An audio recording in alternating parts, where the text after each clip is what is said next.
Hello বন্ধুরা, কেমন আছো তোমরা সবাই? আশা করি অনেক অনেক ভালোই আছো। আর তোমাদের ভালোবাসায় আমিও অনেক ভালো আছি, কারণ তোমরা আমাকে যে পরিমাণে ভালোবাসা দিয়েছো এবং সাপোর্ট দিয়েছো তা আমি কোনোদিন ভুলতে পারবো না। তাই তোমাদেরকে মজা দেওয়ার জন্য আবারও একটি নতুন গল্প নিয়ে হাজির হলাম। গল্পটি শোনার মতো, আশা করি তোমাদের দাঁড়িয়ে যাবে এবং তোমরা হাতের কাজ করতে সবাই হেডফোন নিয়ে বসে যাও। যদি আমার গল্প শুনে মজা পাও তাহলে অবশ্যই আমার চ্যানেলটি সাবস্ক্রাইব করবে। তো চলো বন্ধুরা, আমরা কথা না বাড়িয়ে আসল গল্পে চলে যাই। আমার নাম সোনালি। আমার বিয়ে এমন একটা পরিবারে হয়েছে যেখানে অনেক ভাই একসাথে থাকতো, কিন্তু কেউ কারো বিষয়ে মাথা দিত না, যে যার কাজে নিয়ে থাকতো। শ্বশুর বাড়িতে শ্বশুর শাশুড়িও ছিলেন। শাশুড়ি আমাকে মায়ের মতো ভালোবাসতেন। আমার মা এই দুনিয়াতে নেই, তাই আমি শাশুড়ির মধ্যেই আমার মাকে খুঁজে পেয়েছি।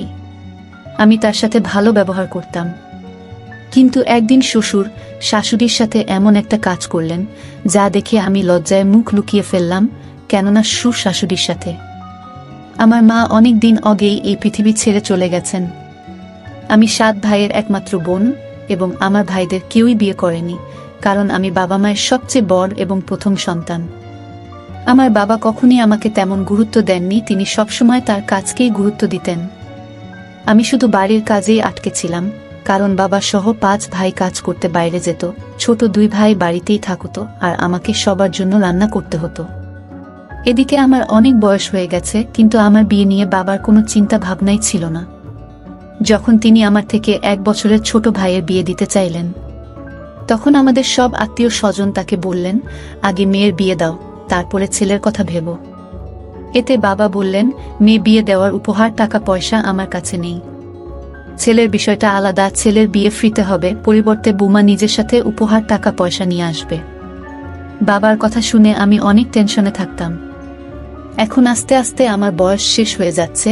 কিছুদিন পরে ভাইয়ের বউ বাড়িতে এলে এই বাড়িতে থাকা আমার পক্ষে কষ্টকর হয়ে গেল, কারণ সে ঘরের কোনো কাজ করত না। ঘরের সব কাজ আমাকেই করতে হতো।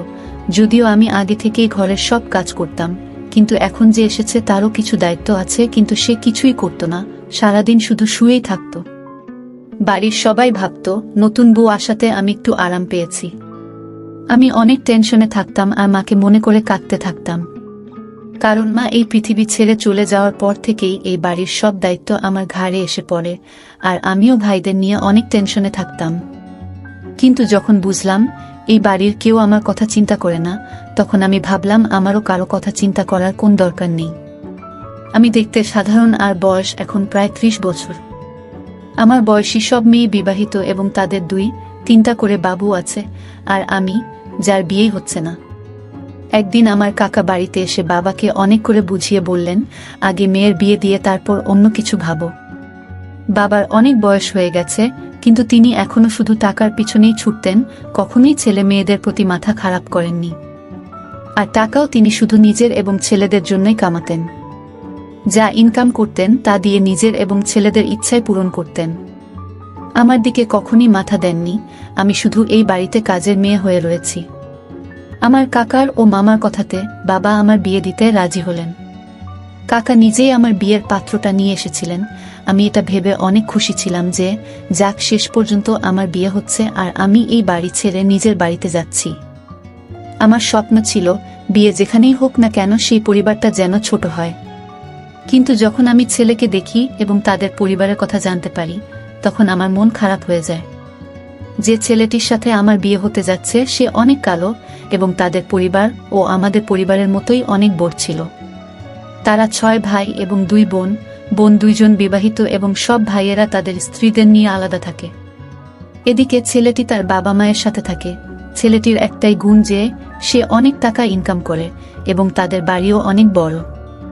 শোনা যায় সব ভাই তাদের নিজ নিজ ভাগ নিয়ে আলাদা হয়ে গেছে। ছেলেটি অনেক কালো বলে তার বিয়ে হচ্ছিল না, তাই কাকা আমার জন্য এই পাত্রটা এনেছিলেন।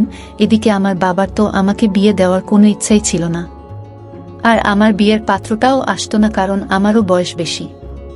ছেলের পরিবার যেহেতু কোনো উপহার টাকা পয়সা চায় না, তাই বাবা এই বিয়েতে রাজি হন। ছেলেটির মা এসে আমাকে একটা গহনা পরিয়ে দিল। আমি অনেক খুশি যে যাক, শেষ পর্যন্ত আমার বিয়ে হতে যাচ্ছে, আর তাও এমন একটা পরিবারে যেখানে ছেলের ইনকাম অনেক বেশি। চেহারা দিয়ে কি হবে, একজন মানুষের আয় ভালো হলেই হলো। আমি এমন একজন জীবন সঙ্গী চাই যে আমাকে সম্মান করবে, ভালোবাসবে এবং আমাকে বিশ্বাস করবে। আমার বাবা সেই ছেলের সাথেই আমার বিয়ে দিলেন। শ্বশুরবাড়ি আমাদের বাড়ি থেকে অনেক দূরে। আমার বাবা বা ভাই কেউই ছেলের বাড়িতে গিয়ে তাদের বাড়ি দেখেনি, তারা তো আমাকে বিদায় করতে পারলেই বাঁচে। কিন্তু কাকার উপর আমার অনেক ভরসা ছিল, কারণ তিনিই এই ছেলেটা এনেছিলেন। কিন্তু দুঃখের বিষয়ে আমার ভরসা ভুল প্রমাণিত হয়। আমি শ্বশুরবাড়িতে এসে দেখলাম বাড়ি খুব বড়, কিন্তু পরিবারের সবাই আলাদা না, বরং একই বাড়িতে থাকে। বিয়ের পর কয়েকদিন ভাবলাম যে তারা অতিথি, কয়েকদিন পরে চলে যাবে, কিন্তু সবাই বাড়িতে আছে, কেউই যাওয়ার নাম নিচ্ছে না। আমার স্বামী ছাড়াও তার আরও 6 ভাই এবং তাদের 6 জনের বউ এবং ছেলে মেয়ে ছিল। প্রথম দিকে স্বামীর সাথে দিনগুলি খুব ভালোই চলছিল আমার, কিন্তু কিছুদিন পরে তিনি কাজের জন্য শহরের বাইরে চলে যান। এখানে থাকতে তিনি আমার যত্ন নিতেন এবং আমার শাশুড়িও অনেক ভালো মহিলা। আমার সব ভাবিরা তাদের ঘরেই থাকত, তারা ঘুমানো আর মেকআপ করার বাইরে সময়ই পান না। আমি কেবল 2-3 দিন আরামের সুযোগ পেয়েছিলাম, তারপর থেকেই এই বাড়ির সব দায়িত্ব আমাকে নিতে হয়। যদিও কাজের লোক ছিল আর তারা সবাই সততার সাথে কাজও করত, কিন্তু আমি এত বড় দায়িত্বে কাজের লোকদের ভরসা করতে পারিনি, তাই তাদের দেখাশোনা করা আমার দায়িত্ব ছিল। আমার শাশুড়ি আমার দায়িত্বে অনেক খুশি ছিলেন। এত মানুষ থাকা সত্ত্বেও এই বাড়িতে সব সময় নীরবতা থাকত, কারণ কেউ ঘর থেকে বেরি হতো না। স্বামী শহরে যাওয়ার পর থেকে আমাকে একাই ঘরে ঘুমাতে হয়। আমার স্বামী অনেক ভালো ছিলেন। বিয়ের প্রথম রাত থেকেই তিনি আমার সাথে অনেক ভালো ব্যবহার করতেন। এমন স্বামী পেয়ে আমি অনেক খুশি। যখন আমার রুমে একা ঘুমাতাম, তখন মধ্যে রাতে আমার মনে হতো যেন কারো আওয়াজ আর হাঁটার আওয়াজ শুনতে পাচ্ছি, তাই আমার মনে হতো এই বাড়িতে ভূত আছে। দিনের বেলায় এই বাড়ির সবাই ঘরের ভিতরেই থাকতো, তাহলে রাতে এই বাড়ি থেকে হেঁটে বেড়ায়। আমার অনেক ভয় করত। এখন তো প্রতিদিন এমন হতে থাকলো যে আমি কারো হাঁটার আওয়াজ শুনতাম। আমি ভয়ে আমার ঘরের দরজা ভালো করে আটকে শুয়ে শুয়ে ভাবলাম আমি এ বিষয়ে কাউকে জিজ্ঞেস করব যে রাতে এই বাড়িতে কি হয়। পরের দিন যখন শাশুড়িকে জিজ্ঞাসা করলাম, তিনি আমার প্রশ্নে একটু ঘাবড়ে গেলেন এবং অন্যভাবে উত্তর দিলেন যে এই বাড়িটা অনেক বড়, বাড়িতে অনেক লোক থাকে, কেউ না কেউ হয়তো রাতে ঘুম থেকে ওঠে বা কারো বাবু হয়তো কাঁদে আর তোমার মনে হয় কেউ আওয়াজ করছে। আমি মনে মনে ঠিক করলাম যে যাই হোক না কেন, কেউ তো আমার ক্ষতি করছে না, তাই আমি আমার সংসারে মন দেই। আমার এসব নিয়ে চিন্তা করার কোন দরকার নেই। এই বাড়ির নীরবতায় আমি অনেক বিরক্ত। প্রত্যেকেই নিজের নিজের কাজে ব্যস্ত। মাঝে মাঝে স্বামীর সাথে ফোনে কথা বলতাম আমি। একদিন রাতে আবার শুনতে পেলাম কেউ যেন অনেক আওয়াজ করছে। আজ সাহস করে উঠে দেখতে চাইলাম কে অনেক আওয়াজ করে আর কে সে যে এত রাতে ঘুরে বেড়ায়। আমি বের হয়ে দেখলাম আমার শ্বশুর ফোনে কারো সাথে কথা বলছে। শ্বশুর প্রায় ফোনে এত কথা বলতো যে সারা বাড়িতে তারই কণ্ঠস্বর প্রতিধ্বনিত হতো। ছোটখাটো বিষয়ে রাগ করা, ঝগড়া করা এবং ফোনে দীর্ঘক্ষণ গল্প করা, এসবই আমার শ্বশুরের কাজ, কারণ তিনি কোনো কাজ করতেন না আর সারাদিন বাড়িতেই থাকেন। শুনেছি শ্বশুরের অনেক রাগ, তাই সবাই তাকে অনেক ভয় পায়, এমনকি আমার শাশুড়িও তাকে ভয় পেত। শ্বশুরের ব্যবহার বাড়ির কারোর সাথেই ভালো ছিল না। তিনি কারো কথা শুনতেন না, যা মনে হতো তাই করতেন। বর্তমানে দিনগুলো এইভাবেই পার হয়ে যাচ্ছিল। প্রতি রাতে দেখতাম মধ্যে রাতে যে মানুষটা হেঁটে বেড়াচ্ছে সে আর কেউ নয় আমার শ্বশুর। তিনি রাতে কারো না কারো সাথে ফোনে কথা বলতেন। মাঝে মাঝে রাতে আমি ভয় পেতাম, কারণ তিনি শাশুড়ির সাথে খারাপ ব্যবহার করতেন। আমার শাশুড়ির সাথে সব সময় খারাপ ব্যবহার করতেন। বুকে পায়ের জুতো মনে করতেন। আমার বিয়ের প্রথম দিকে এমন কিছুই ছিল না, কিন্তু আমার স্বামী চলে যাওয়ার পরেই জানি না তার কি হয়েছে, শাশুড়িকে তিনি প্রতিদিন মার দিতেন আর শাশুড়ি অনেক আওয়াজ করতেন, কিন্তু শ্বশুর থামতেন না। এখন আমি প্রতি রাতে তাদের ঝগড়া কান দিয়ে শুনতে শুরু করি, কারণ স্বামী স্ত্রীর মধ্যে কি নিয়ে এত ঝগড়া হয় আর শাশুড়ি কি এমন ভুল করেছেন যার জন্য শ্বশুর তাকে মার দিতেন। কিছুদিন পরে আমার স্বামী 2-3 দিনের জন্য বাড়িতে আমার সাথে সময় পার করতে আসেন। আমার স্বামী আসায় অনেক খুশি হয়েছি আমি, কিন্তু অবাক হয়েছি যে যেই দিন থেকে আমার স্বামী বাড়িতে এসেছে সেই দিন থেকে শ্বশুর শাশুড়ির মার দেওয়া বন্ধ করে দিয়েছেন। এটা আমি আগেও লক্ষ্য করেছি যে আমার স্বামী যখন বাড়িতে থাকেন তখন আমার শ্বশুর শাশুড়ির ঝগড়া হতো না, বাড়ির সবাই একসাথে বসে খাবার খায় এবং একে অপরের সাথে সময় কাটায়। স্বামীর আশাতে বাড়িটা একেবারেই পরিবর্তন হয়ে গেল। একদিন আমার স্বামী আমাকে বললেন, ভালো করে রেডি হয়ে চলো, বাইরে কোথাও ঘুরতে যাই। আমি রেডি হয়ে স্বামীর সাথে বেরিয়ে পড়লাম। আমার স্বামী আমাকে একটা অনেক বড় রেস্তোরাঁয় নিয়ে গেল। সেখানে দুজনে একসাথে বসে খাবার খেলাম। আমার স্বামী আমার দিকে তাকিয়ে জিজ্ঞেস করলেন, কি হয়েছে? তোমার মন ঠিক নেই মনে হচ্ছে, তুমি ঠিকমতো খাচ্ছ না কেন? এই সময়ে স্বামীকে এসব কথা বলা ঠিক হবে কি?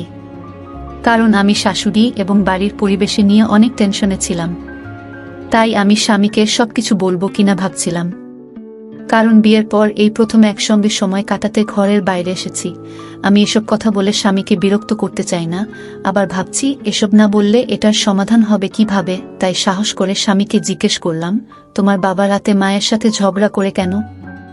এই প্রশ্ন শুনে আমার স্বামী অবাক হয়ে আমার দিকে তাকিয়ে বলল, তুমি কি পাগল হয়ে গেছো? এটা হতেই পারে না। বাবা তো মাকে অনেক ভালোবাসেন। আমি আরও কিছু বলতে যাচ্ছিলাম, ঠিক তখনই স্বামীর ফোনে একজনের ফোন আসে আর সে কলটা রিসিভ করার জন্য উঠে বাইরে চলে যান। আমি আমার স্বামীর ভাব বুঝতে পেরেছি যে তিনি এই বিষয়ে কিছুই জানেন না। 5 মিনিট পর স্বামী ফিরে এসে আমাকে জিজ্ঞেস করলেন, তুমি কি যেন বলছিলে? আমি তাকে বললাম হয়তো আমারই কিছু ভুল হয়েছে। তারপরে কিছুক্ষণ এটা সেটা নিয়ে কথা বলে আমি স্বামীর সাথে বাড়িতে ফিরে আসি। 2 দিন পর কাজে যাওয়ার সময় স্বামী আমাকে কিছু টাকা দিয়ে বললেন, তুমি তোমার পছন্দের পোশাক কিনে নিও, কারণ আমরা একসাথে কেনার মতো সময় পাইনি। জানি কেউ আমার সাথে যাবে না, কারণ তারা তো আমার সাথে ঠিকমতো কথাও বলতো না। শাশুড়িকেও জিজ্ঞেস করিনি, কারণ শ্বশুর হয়তো যেতে দেবেন না। তাই একজন কাজের মেয়ে রিতাকে জিজ্ঞেস করলাম, তুমি কি আমার সাথে বাজারে যাবে? সে সাথে সাথে বাজারে যেতে রাজি হলো। এই বাড়িতে কারো কাছ থেকে অনুমতি নিতে হয়নি, কারণ এই বাড়িতে কেউ কারো খোঁজ নেয় না। তাই কাজের মেয়েটিকে সাথে নিয়ে বাজার থেকে কিছু পোশাক কিনে বাড়িতে ফিরে এলাম। বাজার থেকে বাড়িতে এসে শাশুড়ির রুমের পাশ দিয়ে যাওয়ার সময় একটা আওয়াজ শুনতে পেলাম। তিনি বলছিলেন, থামো, আমার উপর এত অত্যাচার করো না। তার মানে আজ আবার শ্বশুর শাশুড়ির ঝগড়া হচ্ছে অনেক, আর তাও রাতে 9 দিনের বেলা। আমি আমার হাতের শপিং ব্যাগটা সাইডে রেখে শাশুড়ি আর শ্বশুরের কথা শুনতে থাকলাম। শাশুড়ি অনেক আওয়াজ করছিলেন যে, তুমি আমার সাথে এমন করো না, আমাকে ক্ষমা করে দাও। আর কতদিন আমার সাথে এইসব করতে থাকবে? আমার শাশুড়ি বারবার এই কথাটা বলছিলেন। আমি দরজায় উকি দিয়ে দেখতে চাইলাম শ্বশুর শাশুড়ির সাথে কি করে। আমি অবাক হয়ে উঠলাম এটা দেখে যে শ্বশুর শাশুড়ির চুলগুলো কাটছেন। আমি ভাবতাম শ্বশুর শাশুড়ির ঝগড়া হতো, তাই তিনি এত আওয়াজ করেন, কিন্তু আমার ধারণা সম্পূর্ণ ভুল। কারণ তিনি তাকে মারছে না, বরং তার চুলগুলো কাটছেন, যার কারণে শাশুড়ি অনেক আওয়াজ করছিলেন। আমি কিছুই বুঝতে পারছি না। চুল তো নারীর গয়না, প্রত্যেক নারীর সৌন্দর্য তার চুলে। শ্বশুরের এক হাতে শাশুড়ির কাটা চুল আর অন্য হাতে কি একটা আছে। এসব দেখে আমি অনেক আওয়াজ করে করে ভিতরে চলে গেলাম। ভিতরে গিয়ে শ্বশুরকে জিজ্ঞেস করলাম, বাবা, আপনি এসব কি করছেন? তখন শ্বশুর বললেন, তোমার শাশুড়ির অপরাধের তুলনায় এই শাস্তি খুবই কম, নইলে তোমার শাশুড়ির যা কাজকর্ম তাতে তো তাকে এই বাড়ি থেকে বের করে দিতে হয়। এই বলে শ্বশুর ঘর থেকে বেরিয়ে গেলেন। আমি তাড়াতাড়ি গিয়ে শাশুড়িকে ধরলাম, কারণ তিনি অনেক কান্নাকাটি করছিলেন। আমি তাকে জিজ্ঞেস করলাম, এসব কি হচ্ছে? আর বাবা, আপনার চুল কেন কাটছেন? আমার শাশুড়ি বললেন, সে প্রতিদিন এরকমই করে, আগে আমাকে মার দিত, তারপরে আমার চুল কাটে। আমি বললাম, কিন্তু আমার মনে হয় তিনি শুধু আপনার মাথার চুল কাটেন, মার দেন না। শাশুড়ি বললেন, এই লোকটা অনেক খারাপ, যা ইচ্ছা তাই করতে পারে। তিনি আরও বললেন, বৌমা, তুমি এই বাড়ির বিষয়ে কিছুই জানো না, তাই তুমি বুঝতে পারছো না, আমি সম্পূর্ণ নির্দোষ। আমি তাকে বললাম, কোনো একটা কারণ তো আছেই, নইলে তিনি আপনার সাথে এমন করবেন কেন? আমার শাশুড়ি বললেন, বৌমা, এই বাড়িতে সবাই নিজের নিজের জন্য আছে, সেজন্য কেউ কারো বিষয়ে কথা বলে না, কারণ এই বাড়ির সবাই আমার ছেলের ইনকাম খায়। তুমি এই বাড়ির সবার থেকে দূরে থেকো, বিশেষ করে তোমার শ্বশুরের থেকে, সে অনেক খারাপ মানুষ। আর কখনো কোনো কিছু তোমার স্বামীকে বলো না, না হলে এ আমাকে শেষ করে দিবে। শাশুড়ি আমাকে রুম থেকে বের করে দিয়ে বললেন, ভবিষ্যতে আর কখনো আমাদের ঝগড়ার মধ্যে এসো না, নইলে তোমার সাথেও খারাপ কিছু হতে পারে। তোমার আর কিছু জানার দরকার নেই, তুমি তোমার রুমে যাও। আমি নির্বে রুম থেকে বেরিয়ে এলাম। শ্বশুর শাশুড়ির সাথে ভালো ব্যবহার করছিলেন না। আমার শাশুড়ি একজন ভালো মহিলা এবং আমি তাকে এভাবে দেখতে পারছি না। আমি আমার রুমের দিকে যাচ্ছিলাম, সিঁড়িতে শ্বশুরের সাথে দেখা। তিনি আমাকে বললেন, একবার আমার কথা শোনো, আমি জানি তুমি আমার কথা বিশ্বাস করবে না। শ্বশুর কি বলছেন আমি বুঝতে পারছিলাম না। তখন তিনি আমার কাছে এসে বললেন, আমি জানি তুমি আমার ছেলের মতো খুবই বুদ্ধিমান মেয়ে। আমি শ্বশুরকে বললাম, কিন্তু আপনি মায়ের সাথে অনেক খারাপ ব্যবহার করছেন। শ্বশুর বললেন, দাঁড়াও, আমি এখনই তোমাকে সব কথাটা বলছি যাতে তুমি বুঝতে পারো এই বাড়িতে কি হচ্ছে। এই বলেই শ্বশুর তার পকেট থেকে মোবাইলটা বের করে তাতে কিছু করতে থাকলেন। তারপর মোবাইলটা আমার দিকে এগিয়ে দিয়ে বললেন, এই দেখো, আশা করি আজকের পর আর কখনো ভুল বুঝবে না। শ্বশুর আরও বলতে থাকলো, আমি খারাপ মানুষ না, কিন্তু একজন স্বামী যদি তার স্ত্রীকে খারাপ হতে দেখে তবে সে নিশ্চয়ই কোনো না কোনোভাবে স্ত্রীকে থামানোর চেষ্টা করবে। ছবিগুলো দেখে আমার পায়ের নিচ থেকে মাটি সরে গেল। নিজের চোখকে বিশ্বাস করতে পারছিলাম না। আমি ছবিগুলো দেখতে শুরু করছিলাম, এমন সময় হঠাৎ শাশুড়ি এসে আমার হাত থেকে মোবাইলটা নিয়ে নিজের কাছে রাখলেন আর আমাকে বললেন, তুমি এখনো তোমার রুমে যাওনি। আমি শাশুড়িকে কিছু বলার আগেই তিনি বললেন, তুমি কিছুই জানো না আর বুঝবেও না, যাও তুমি তোমার রুমে যাও, আর আমাদের দুজনের মধ্যে আসার দরকার নেই। এই বলে শাশুড়ি চলে গেলে আমিও রুমে ফিরে এলাম। রাতের বেলা আবারও সেই আওয়াজ ভেসে ভেসে আসছিল। আমার শাশুড়ির চুল অনেক লম্বা ছিল। আমার শ্বশুর তার চুল কেটে কেটে ছোট করে দিয়েছেন, তাই আমার শাশুড়ি সারাক্ষণ মাথায় ঘোমটা দিয়ে চলাফেরা করতেন। স্বামী বাড়িতে এলে বাড়ির পরিবেশ অনেক ভালো হয়ে যেত, আর বাড়ি থেকে যাওয়ার সাথে সাথে আবার খারাপ হয়ে যেত। আমি স্বামীকে সবকিছু বলার চেষ্টা করব ভাবছি, কিন্তু শাশুড়ি আমাকে অনেক নিষেধ করে বললেন যে, তুমি তোমার স্বামীকে কিছু বললে ভালো হবে না, আমি তোমাকে এই বাড়ি থেকে বের করে দেব।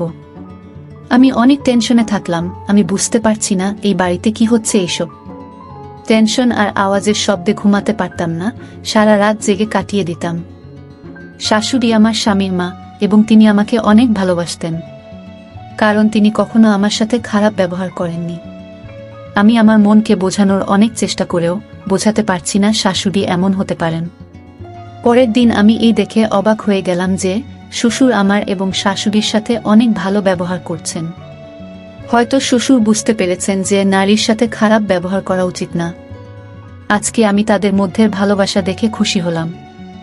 যাক, এটা ভালো, একে অপরকে ভালোবাসা অনেক জরুরি। অনেক দিন ধরে শ্বশুর শাশুড়ির সাথে কোনো খারাপ ব্যবহার করছেন না, এখন আমি নিশ্চিত হলাম, তাই মাথা থেকে টেনশনও কমতে শুরু করেছে। দিনগুলো ভালোই পার হচ্ছিল। একদিন রাত প্রায় 9টা, আমি রুমে বসে টিভি দেখছিলাম। তখন শ্বশুর আমার রুমে এলে তাকে দেখে তাড়াতাড়ি মাথায় কাপড় দিয়ে তাকে জিজ্ঞেস করলাম, বাবা, কিছু কি বলবেন? তিনি বললেন, বৌমা, আমি তোমার জন্য নিজের হাতে চা বানিয়ে নিয়ে এসেছি। তোমার শাশুড়ি এবং স্বামীও আমার বানানো চা খেতে অনেক ভালোবাসে। ভাবলাম বৌমা বাড়িতে আছে, কেউ তার সাথে ঠিক মতো কথাও বলে না, তাই তোমার জন্য চা তৈরি করে এনেছি, খেয়ে বলো চা কেমন হয়েছে। আমি শ্বশুরের দিকে অবাক হয়ে তাকিয়ে রইলাম। শ্বশুরের কি হয়েছে কে জানে, তিনি শাশুড়ি এবং আমার সাথে অনেক সুন্দর ব্যবহার করতে শুরু করেছেন। আমি তার হাত থেকে চায়ের কাপটি নিয়ে তাকে বললাম, ধন্যবাদ বাবা। আমি শ্বশুরকে বললাম, চা এখনো গরম, আর আমি এত গরম চা খাই না, ঠান্ডা হলেই খেয়ে নেব। শ্বশুর বললেন, না বৌমা, আমার সামনেই খাও, তোমার মুখ থেকে আমার চায়ের প্রশংসা শুনতে চাই। আমি বললাম, বাবা, আমি এইমাত্র 2-3 গ্লাস পানি খেয়েছি, তাই এখন খেতে ইচ্ছা করছে না। আপনি একটু পরে এলেই দেখতে পাবেন আমি চা খেয়ে নিয়েছি, আর আমি এখনই আপনার চায়ের প্রশংসা করে দিচ্ছি। চা ভালো হোক না হোক, আপনি আমার বাবার সমান, এবং কোনো মেয়েই তার বাবার দেয়া কোনো কিছুকে খারাপ বলে না। আমার শ্বশুর একটু হেসে বললেন, ঠিক আছে। আমার মাথায় হাত দিয়ে বললেন, বেঁচে থাকো মা। আমি যাচ্ছি, তুমি অবশ্যই খেয়ে নিও। আমি মাথা নেড়ে হ্যাঁ বললাম। এরপরে আমি উঠে বাথরুমে গিয়ে চা ফেলে দিয়ে চায়ের ফাঁকা কাপ টেবিলের উপর রাখলাম, কারণ চা খেতে আমি একদমই পছন্দ করতাম না। রাতে চা খেলে অনেক সমস্যা হতো, কিন্তু এটা বাবাকে কিভাবে বলতাম। কিন্তু আমি খুশি যে শ্বশুরের ব্যবহারের অনেক পরিবর্তন হয়েছে। তিনি অনেক দিন ধরে মধ্যে রাতে শাশুড়ির উপর খারাপ ব্যবহার করেননি। অনেক রাত হয়ে গেছে, তাই টিভি বন্ধ করে স্বামীর সাথে কথা বলছিলাম। এই সময় তিনিও তার রুমে বিশ্রাম নিচ্ছিলেন। এমন সময় আমার মনে হলো কারো ছায়া যেন আমার রুমের দিকে আসছে। এটা দেখে ভয় পেয়ে তাড়াতাড়ি মোবাইল বন্ধ করে শুয়ে পড়লাম। কেউ একজন দরজা খুলে সম্ভবত আমার দিকে ভালো করে দেখে আবার দরজা বন্ধ করে দিল। আমি বুঝতে পারলাম আমার রুমে কে এসেছিল। আমি আবার স্বামীর সাথে চ্যাটে কথা বলতে থাকলাম, কিন্তু বাইরে কিছু আওয়াজ শুনতে পেয়ে মোবাইল নিয়ে চুপচাপ বাইরে বেরিয়ে দেখতে গেলাম কি হচ্ছে। দেখলাম শ্বশুর শাশুড়ির মুখে হাত দিয়ে তাকে কোথায় একটা নিয়ে যাচ্ছেন। আমি তাদের অনুসরণ করে অবাক হয়ে দেখলাম এই বাড়িতে একটা রুম আছে যেটার বিষয়ে আমি কিছুই জানতাম না। তিনি শাশুড়িকে ওই রুমের ভিতর নিয়ে গেলেন আর আমিও চুপচাপ তাদের পিছু নিলাম। শ্বশুর শাশুড়িকে রুমের ভিতরে নিয়ে গেলেও তিনি রুমের দরজা খোলা রেখে দিলেন, তাই আমিও চুপচাপ তার পিছু নিয়ে রুমের ভিতরে চলে গেলাম। দেখলাম রুমটার ভিতরে একটা ছোট ঘর আছে। আমি সেখানেই দাঁড়িয়ে তাদের কথা শুনতে থাকলাম। শ্বশুর শাশুড়িকে চেয়ারে বসিয়ে তাকে রশি দিয়ে বেঁধে দিলেন। রুমটা আগে থেকেই ছিল। শ্বশুর তার সাথেও কথা বলছিলেন। তারপরে শ্বশুর শাশুড়িকে যা যা বললেন তা শুনে আমি অবাক হয়ে গেলাম। শ্বশুর বললেন, এই বাড়িতে তোমার যা কিছু সম্পদ আছে সব তোমার একমাত্র ছেলের হবে, তাই আমি চাই তুমি সবকিছু আমার নামে করে দাও। আমি এত বছর ধরে এই দিনের অপেক্ষায় ছিলাম, তাড়াতাড়ি সই করে দাও, না হলে আজ আমি তোমাকে শেষ করে এখানে রেখে দেব এবং সবাইকে বলবো যে তুমি তোমার ভালোবাসার মানুষের সাথে পালিয়ে গেছো। এখন তাড়াতাড়ি এই কাগজপত্রে সই করো যাতে তোমার ছেলের সব সম্পত্তি আমার নামে হয়ে যায়। শাশুড়ি বললেন, আমি শেষ হয়ে যাব, তবুও সই করব না। এইসব আমার ছেলের কষ্টের টাকা।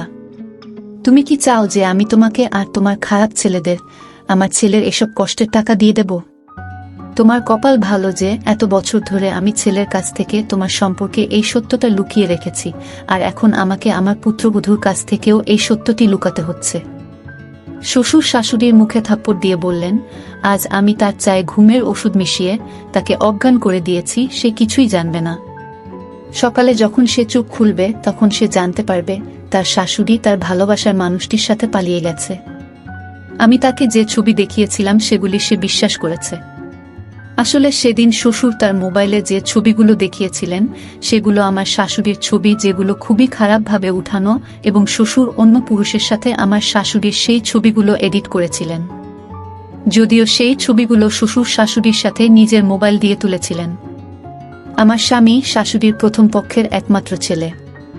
এই শ্বশুরের সাথে যখন শাশুড়ির বিয়ে হয় তখন তিনি একা ছিলেন। যে লোকটির সাথে শাশুড়ির প্রথম বিয়ে হয়েছিল তিনি অনেক ধনী ছিলেন।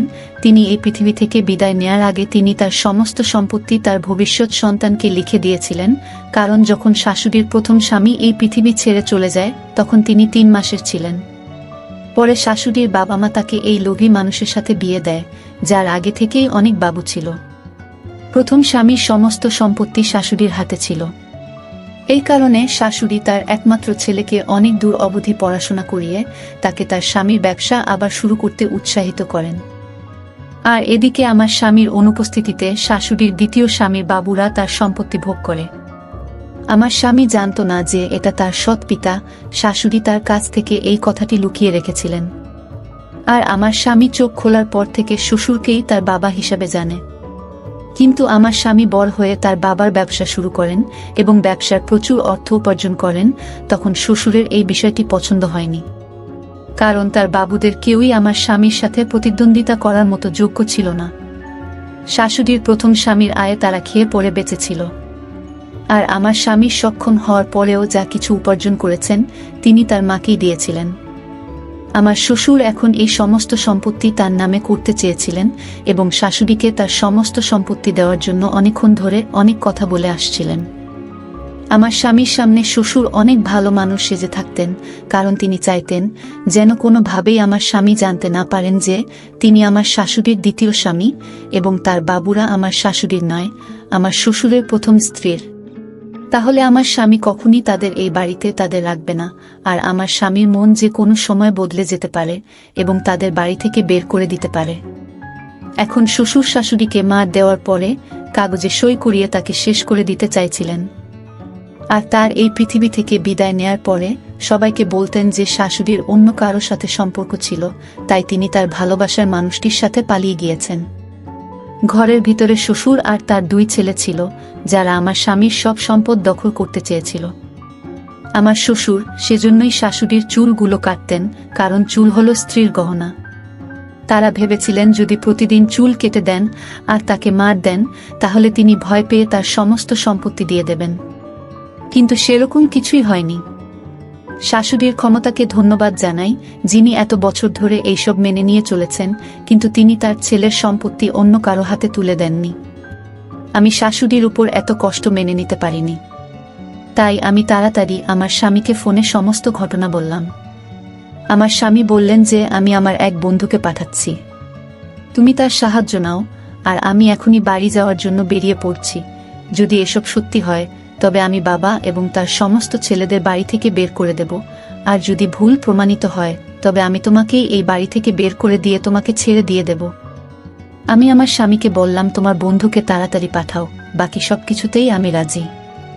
8 ঘন্টা পরে দেখলাম আমার স্বামীর বন্ধু এসে পড়েছে। সে আমার স্বামীর বন্ধু ছাড়াও একজন পুলিশ অফিসার ছিলেন। আমি স্বামীর বন্ধুকে সেই রুমে নিয়ে গেলে তিনি নিজের চোখে সবকিছু দেখলেন যে আমার শ্বশুর আর তার ছেলেরা শাশুড়িকে সই করানোর জন্য মেরে যাচ্ছিলেন।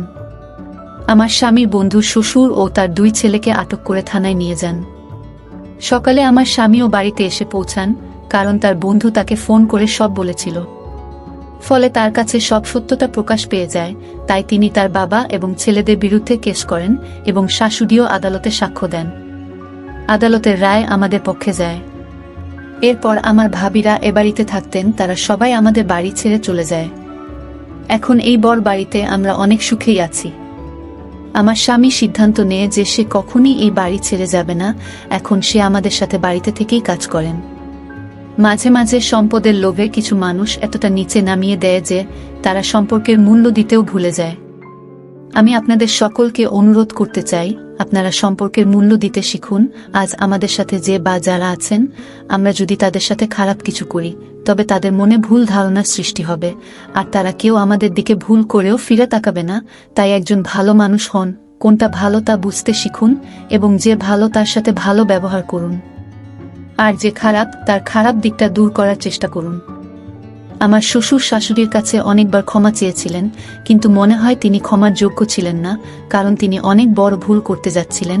তিনি আমার শাশুড়িকে শেষ করে দিতে চাইছিলেন। আমি যদি তাদেরকে ঘটনাস্থলে না দেখতাম তাহলে হয়তো এই রহস্য আমার শাশুড়ির সাথেই শেষ হয়ে যেত। বন্ধুরা, আজকের ভিডিওটা এখানেই শেষ করলাম। অনেক কষ্ট করে ভিডিওটি আপনাদের জন্য বানিয়েছি। যদি ভিডিওটি আপনাদের ভালো লেগে থাকে তাহলে একটা লাইক করবেন এবং চ্যানেলটি অবশ্যই সাবস্ক্রাইব করবেন। এই আশা ব্যক্ত রেখে আপনাদের কাছ থেকে বিদায় নিচ্ছি আমি। দেখা হবে আগামীকালের নতুন কোনো ভিডিওতে। সে পর্যন্ত সবাই ভালো থাকুন, সুস্থ থাকুন। ধন্যবাদ।